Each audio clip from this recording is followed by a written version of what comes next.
they had to go and get reinforcements. I told y'all before, Big Mama Fani, she might be happy to come down, and I think she like, let me do what I can so I ain't got to come down there. My voice sound bad, my bad. I'm trying to power through it for y'all. Let's get it going.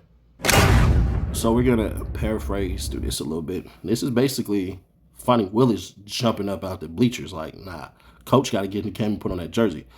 So the state of Georgia, by and through Fani T. Willis, District Attorney of Atlanta Judicial Circuit, hereby responds in opposition to defendant Jeffrey Williams' motions to disqualify lead prosecutors, Chief Deputy District Attorney Adrian Love, CDDA Love, and Deputy District Attorney Simone Hilton, DDA, filed on July 10th and on July 18th, 2024. Despite the extraordinary nature of the request to disqualify the lead prosecutors in this case, defendant cites no facts and no law that authorizes this honorable court to disqualify either CDDA Love or DDA Hilton. Accordingly, the state respectfully moves this honorable court to deny defendant's motion to disqualify the lead prosecutors. In support of this response, in opposition to defendant's motions to disqualify the state, shows this honorable court the following: where defendant seeks to examine the prosecutors on matters concerning which there are other sources of evidence available to defendant.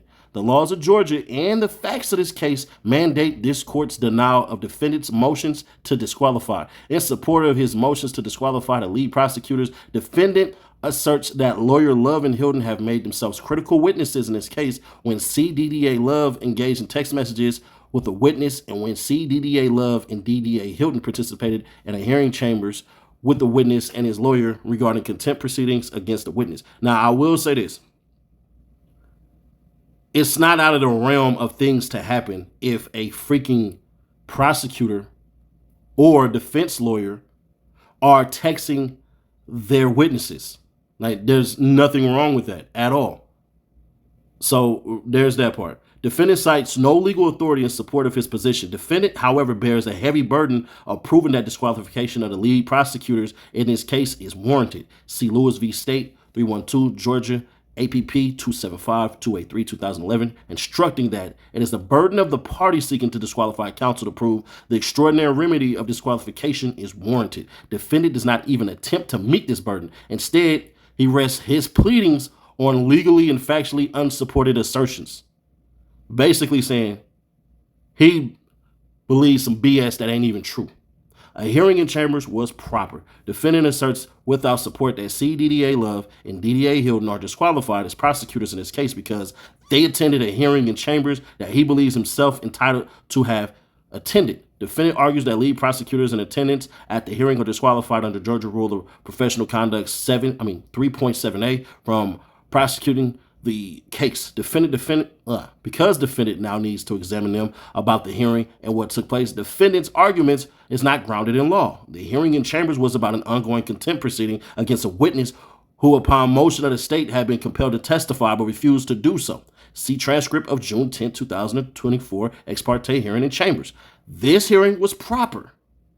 See King versus State, where King had complained that the trial court acted improperly by conducting a brief hearing outside his presence concerning the state's request for an order compelling a witness to testify in King's trial and confirming the use and derivative use immunity that would apply to that compelled testimony. That hearing appears not to have been part of the proceedings against King. My question is this: why didn't Glanville cite this and leave it be? Are you telling me that Fani Willis is smarter than Glanville? Some ain't smelling right here, but we're going to keep on going. The Georgia Supreme Court pointedly recognized in King 273 Georgia at 264 through 265 under circumstances closely resembling those here, that while King might have preferred that a key witness not be ordered to testify truthfully in his trial, there is nothing in Georgia law that would have permitted him to object to the state's request for the order compelling the witness to testify in King's trial, or what would suggest that King's rights were the subject matter under consideration. See Williams v. State, 234 Georgia APP 191, 193 through 194, 1998. On the contrary, the trial court was obligated to consider whether the testimony was necessary to the public interest, a matter which King had no standing to address. OCGA 24-9-28A. Any alleged bias on the witness part was the proper subject of cross-examination, not grounds for denying the state's request for the order. Wow. That's wild. Likewise, in Allen v. State, 336, this is what Glanville had brought up. AP 8081, 2016, the Georgia Court of Appeals cited King 273, Georgia 264 through 265. Oh, all right. So they're saying that Allen v. State basically cited King to come up with their stuff. So that's why Glanville wouldn't have said it. All right, that just destroyed what the hell I just said earlier. Under both King and Allen, the June 10, 2024 in Chambers hearing was proper, and defendant had no standing to contest the hearing or to participate in it. CID, surely defendant does not expect that a proper hearing, which he had no standing to contest or to participate in, now somehow provides defendant right to disqualification to the lead prosecutors who took part in the hearing.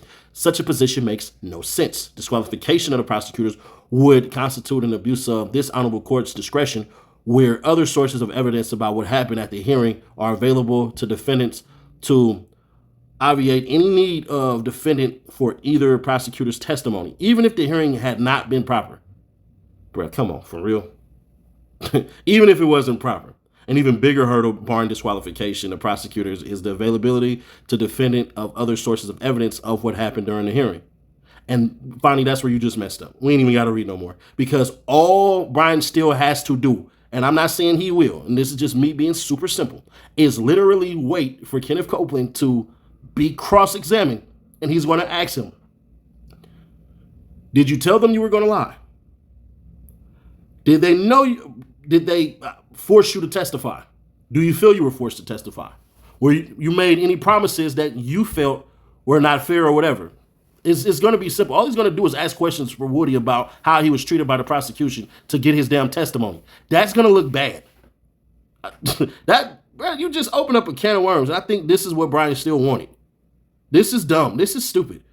Listen what she just said. Even if the hearing had not been proper, an even bigger hurdle barring disqualification, the prosecutors is the availability to defendant of other sources of evidence of what happened during the hearing. Yeah, the source of evidence would be Kenneth Copeland on a goddamn witness stand. With some exceptions, Rule 3.7 of Rules of Professional Conduct of the State Bar of Georgia provides that a lawyer shall not act as advocate at a trial in which the lawyer is likely to be a necessary witness. However, the party moving for disqualification of a lawyer under Rule 3.7 has the burden of showing that the lawyer is likely to be a necessary witness by demonstrating that the lawyer's testimony is relevant to disputed material questions of fact and that there is no other evidence available to prove those facts. The evidence is the freaking witness.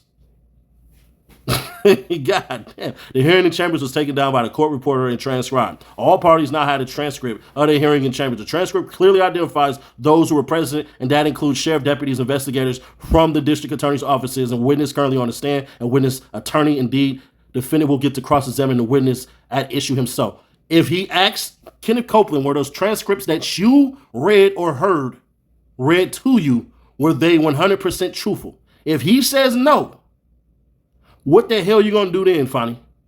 The practice of trial attorney testifying is not approved by the courts except where made necessary by circumstances of the case Timberlake v. State. And that's funny. We're just going to skip past this. With ample sources of evidence about text messages being available to defendant, most notably witness itself, whom defendant already examined at trial, defendant asserts that the text messages also require examination as CDDA Love. The law contradicts defendant assertions C.E.G. Schaff v. State, 304, Georgia APP 638, noting that speculation as to the content of an opposing counsel's testimony cannot support a disqualification order. The Georgia Court of Appeals held in Schaff versus State, 304 Georgia APP at 640 through 642, that the trial court abuses discretion when they disqualify trial counsel on the basis that the trial counsel's testimony was necessary where the victim made a statement in his presence, but the statement had also been overheard by both the victim's mother and by trial counsel's assistant who could testify to the circumstances surrounding the child's statement. Although Schaff court agreed with the trial court's concern that trial counsel's testimony would be relevant to the jury for determining weight and credibility to assign the child's videotape recantation. We're just going to skip past. Moreover, while at no point did Chief Judge comment on the evidence before his jury, it appears defendant... Here we go, right here. Although it is not necessary for the present motion, Williams asserts that he wants to call as a witness the Chief Judge, who until recently presided over the trial. The state submits the Chief Judge is not a necessary witness for the same reason lead prosecutors are not necessary witnesses. Moreover, while at no point did the Chief Judge comment on the evidence before this jury, it appears defendant's primary purpose in calling Chief Judge would be to ask him to do just that. Although defendant has not requested permission to do that yet, the state submits the court should deny such request when and if it's made, which means Still, you ain't even went in to say, I want to talk to the judge yet. He's going to do that soon now, Fani. There's no evidence to authorize disqualification of the lead prosecutors under the two only generally recognized grounds for disqualification of a prosecutor in Georgia: conflict of interest and forensic misconduct. And defendant does not even purport to request relief on these grounds, which basically mean the stuff that you can disqualify us on, you're not even asking for. Defendant does not allege, nor does there exist evidence in this case suggesting that either prosecutor in this case should be disqualified under two only generally recognized grounds for disqualification of a Georgia prosecutor: an actual conflict of interest exists, or two, a prosecutor has engaged in forensic misconduct. The Georgia Court of Appeals recognized that at a trial court considering the defendant's motion to disqualify an elected district attorney and their staff based on alleged misconduct must hold those who allege such misconduct to a high standard of proof. Even assuming for the sake of argument that the allegations set forth in the defendant's motion were true, the allegations failed to meet the high standard required to disqualify two lead prosecutors from an ongoing and well-advanced criminal case in the middle of trial. That's crazy. She basically said, even if we did do it, that ain't enough to disqualify us. That's all y'all got to see here, bro. Basically, that's Big Fani stepping up and telling y'all, hey, bro, this is it right here. And I ain't going to hold you. She might be right on this. But let's get into it. Now, let's slow it down here real quick. Fani, what the hell you mean? Even if it was improper, there's still this. Like, no, that's like somebody saying, even if I did cheat, so it's not like I went all the way through with it. I just invited them to my house and we just kissed. It's not like we laid down and did anything together. Like, no, nigga, that's still cheating. You can't do one or the other. Like, that's not how that goes. That, I ain't gonna lie, she had me won over a little bit. But the problem there is just like, bro, what the hell? That last part was not needed. But I kind of get what she's saying. She's basically saying this: if we did something wrong, it would have been in the transcripts. The meeting was not improper at all. I don't think the meeting was improper, but who gives a damn? Brian Steele and the rest of the YSL attorneys bet not ever say that meeting was proper. They can't. Because one thing that they can hold on to is a list of bad things that happen. 1, the judge has been biased as hell towards the state. 2, he having improper meetings. How do we know that this was the only ex parte meeting? This is the only one that we caught. Y'all all could be correct. But the problem with that is speculation is not proof. And that's the issue. Because what we're seeing is y'all speculation is on YSL being this freaking uniform gang with code of conduct and ethics and all this crap. And we clearly can see that ain't the case. This is just a bunch of dudes from one area and a couple of cats that came over to hang out with YSL that was a rap group that might have been looking like a gang, but they turned into a rap group. That's undeniable. And when it started looking bad, what did Thug tell people to do? Stop doing this. And you even heard Tick come out and say, yeah, we don't call it that anymore. He said this before there was ever a RICO. He said, Thug stop calling it that. Start calling it Young Successful Life. Because even Thug, if he was the leader, was telling cats, we're not a gang. They forget that part. They won't bring that part up. They wonder why. But either way it go, Brian Steele hit him with that reverse Uno. If y'all remember in the beginning, right? The judge had to, and some of y'all won't remember this, or some of y'all never heard of this, but take me at my word for this. The judge had to stop the DA because the DA tried to bury the the DA is the prosecution, tried to bury the defense with terabytes, plural, with terabytes of information that they did not disseminate. They didn't say what it was. They didn't say how in which they'll be using it. So the judge literally said, no, y'all need to stop. Y'all need to order this around, say which one is which, and put it in order in which y'all going to be using it. And yeah, y'all need to get this done in 4 days. And then that's when the judge is like, y'all must have forgot I was an advocate too, so you can do this and do that. Miss Love over there making up all type of excuses. But I want y'all to pay very slick attention to one thing. Y'all kind of notice how Miss Love with the handling of Kenneth Copeland is very hands-off? Brian still has to explore that. He just does. Now, Brian still got to be careful with Woody because Woody don't like Brian Steele either. He don't like nobody in there as far as how I'm looking at it. You don't like the defense. You don't want to beat her. None of that crap. So there's going to be that. Regardless of anything, Brian Steele is working for Jeffrey Williams. Nobody else. It does a benefit if Brian Steele is helping out Weinstein and helping out McInnes, Matthews, and Shard and everybody else. That would be cool. But at the end of the day, his client is Jeffrey Williams. Now, Brian's still doing that reverse Uno. Got to give it up to him. Why? Because at the end of the day, this is what has to happen. It doesn't matter how many motions they put in that get denied because they know as well as I know and as well as all y'all know. They're going to get motions denied. That doesn't matter. All they need is one. It's like when you were a kid and you were trying to get your first job and you put in 50 applications. You don't need 50 people to say yeah. You just need one. And that's all they need. Whether it comes from Matthews, whether it comes from Sharp, Weinstein, Brian Steele, Keith Adams, it doesn't matter. They need one. But I'm afraid they might piss that judge off because they must have forgot. She used to be a DA her damn self. Check this out. Judge Paige Reese Whitaker, 2017 to the present, Superior Court of Fulton County.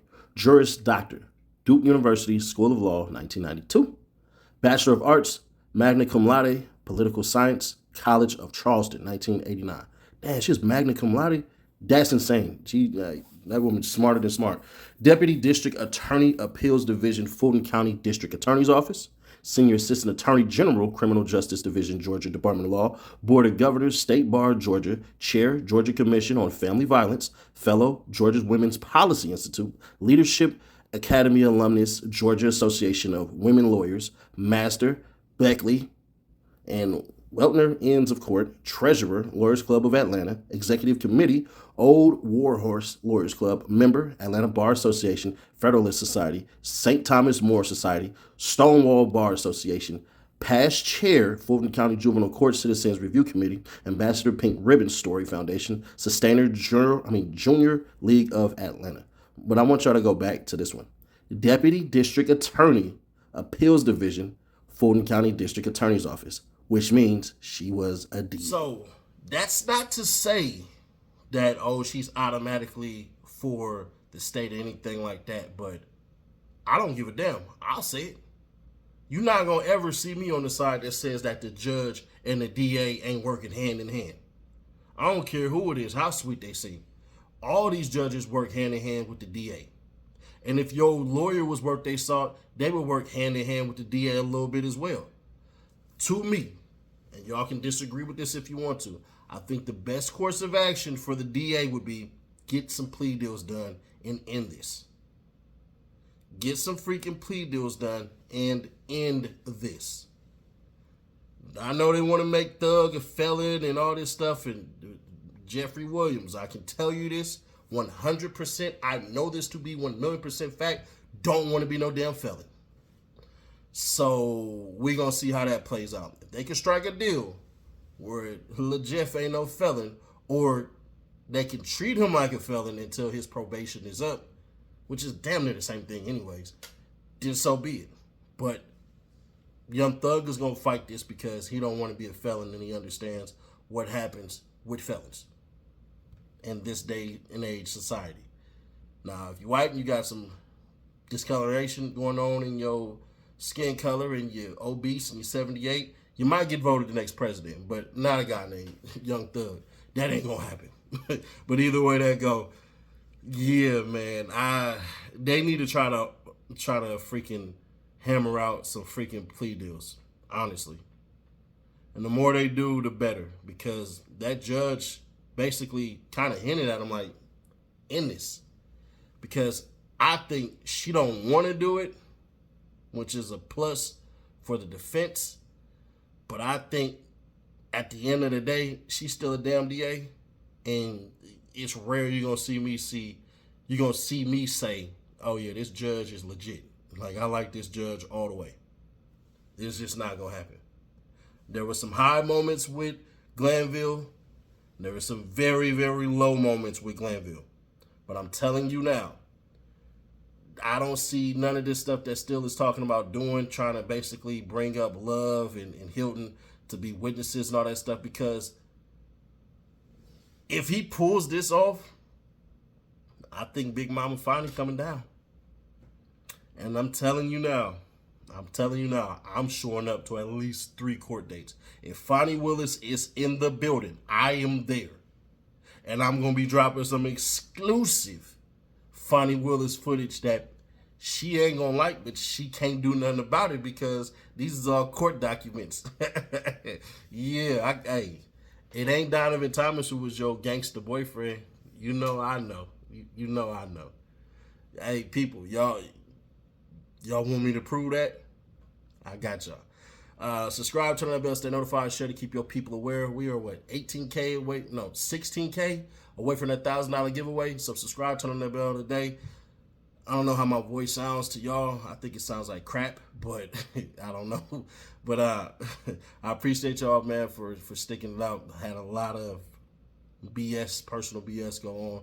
I will not really be discussing on the internet. I didn't even want to put it up on the internet, but I knew I was about to go on a hiatus for a minute, and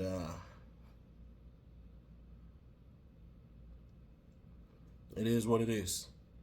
But vacation's done, everything done. We about to get right back into it, man. I appreciate y'all for still going and watching the videos and stuff like that. Like, we still have like 30,000 views a day. People are still tuning in, watching old videos.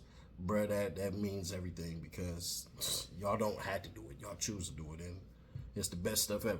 But share to keep your people aware, and let me know your thoughts on this one.